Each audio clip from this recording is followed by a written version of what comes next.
Hello learner, greetings of the day. Let us discuss about 3D geometric transformations. Earlier we had discussed about 2D geometric transformations. So that was 2D translation, 2D rotation and 2D scaling.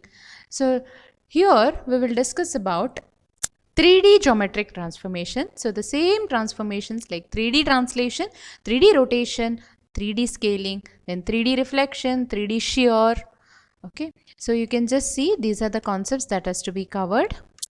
So let's concentrate here only on first 3D translation. Okay, the first part. Okay, so what is 3D geometric transformation? It is a method for geometric transformations in 3 dimensions. So we can have in transformation along x-axis, along y-axis and along z-axis. So a third dimensional position, whenever we express, we have to consider homogeneous coordinates. So what is this homogeneous coordinates? We have already seen a matrix in 2-dimensional transformation. So if it is a translation matrix, we used to represent it as this way: 1 0 tx, then 0 1 t y, and the last row would be 0 0 1. So these are this is a matrix in homogeneous coordinate system, but remember this was in the case of 2D translation. But here, since this is 3D transformation, we have to consider the homogeneous coordinate system as a fourth row. So my matrix would be this time 3 cross 3 matrix. So in 3 cross 3 matrix, again remember the fourth element we have, and the fourth element is considered as 0 0 0 1. Okay, so this is the fourth element, and let us see now, 0 0 1. Let us just see now how exactly we represent this homogeneous coordinate system.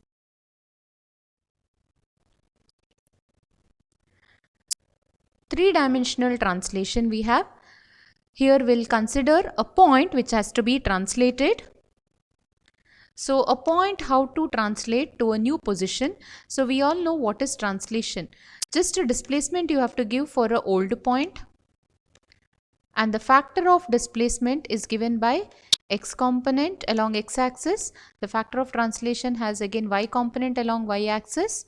Okay, and since I have, it's a three-dimensional translation, I also have z component, I also have z component along translation. Okay, so here you can see x old point, if the coordinates of old point which has to be translated now is given by x comma y comma z, and the translation factor is given by tx along x-axis, ty along y-axis and tz along z-axis. That's the component. If I'm taking this way, this is a point which has to be translated, and about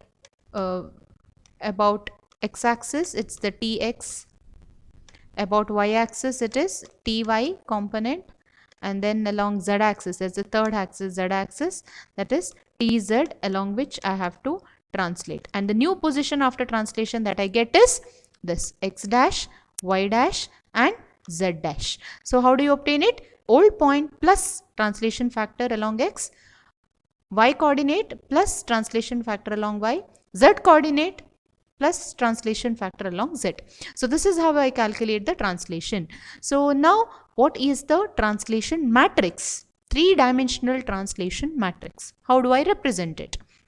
Earlier I had only two-dimensional array, or you can say in homogeneous coordinate system. So this is my 4x4 matrix. You can say what is 4x4 matrix here. You can see 4 elements I can see in the first row. So that indicates the x component. See the x components. So here you can see it's along x-axis, translation factor.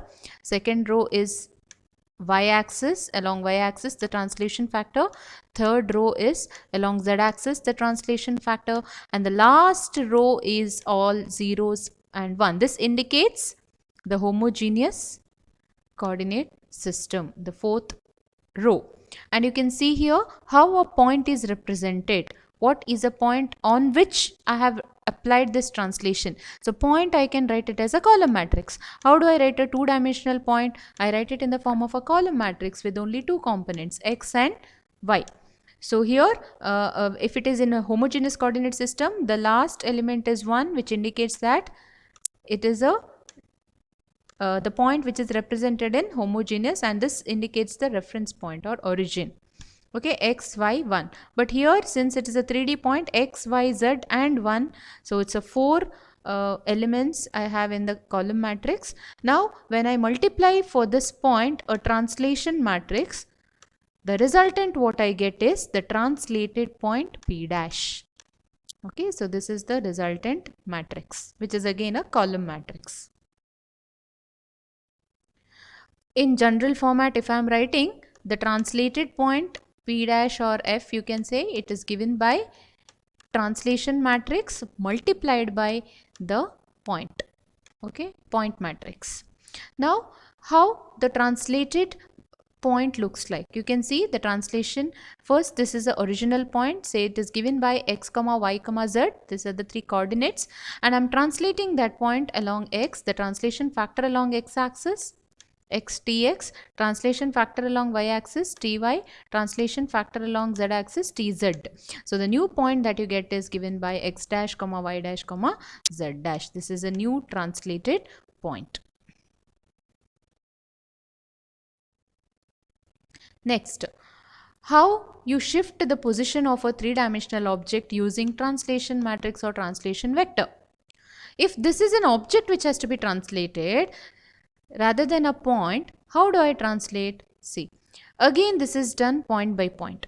The first point that you are translating here, you can see the next point which you could translate, the next one and the next one. You can see here the entire object can be written in the form of a matrix, a three-dimensional matrix considering the homogeneous coordinate system, and that complete object matrix should be again multiplied by our translation matrix that I have. That translation matrix, after multiplying with object matrix, I get this resultant, that is translated object, by taking the translation factor tx comma ty comma tz. Let us see the OpenGL code to perform this translation. So first I'll consider one small user defined function to set up an identity matrix. Before I perform any transformation, maybe it is translation, scaling or rotation, before I perform any matrix multiplication, first my identity matrix should be ready. Always you have to multiply identity matrix with the matrix translation matrix or object matrix first, and then you have to carry out the transformation. So what is identity matrix? 4 by 4 identity matrix I have to set. Diagonal elements are 1, rest all the other elements are 0. How do I set the identity matrix? So it is in this way. Just go through the code there. So I have here it is. I need to set up a 4 cross 4 matrix. So the last row is 0 0 0 1. Okay. So this is 1 there. So all diagonal elements are 1. You can see. So here this first for loop is for row, second for loop is for column, and you can just see if the row and column number, if both are equal. So this, as for example this one, 0th row and 0th column. So when both are equal, you can see that the element should be set it as 1. Okay. If this condition is true, then the value that it returns is true, that is 1. So if it is not true, that means if row number and column number doesn't match, then it returns false. So it should return 0. This is how you have to set the identity matrix. Next,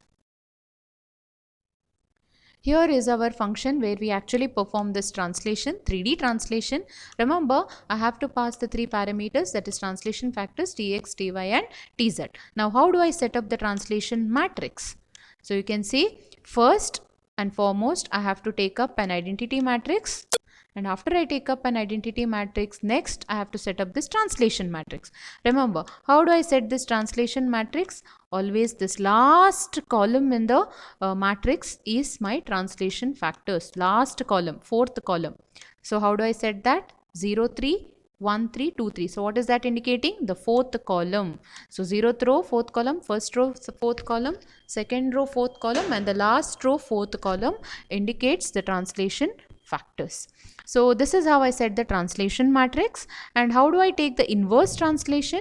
Inverse translation is just negation of this translation factors. Minus tx, minus ty, minus tz. Okay, and the last element is anyways 1. Okay, so that is inverse translation matrix.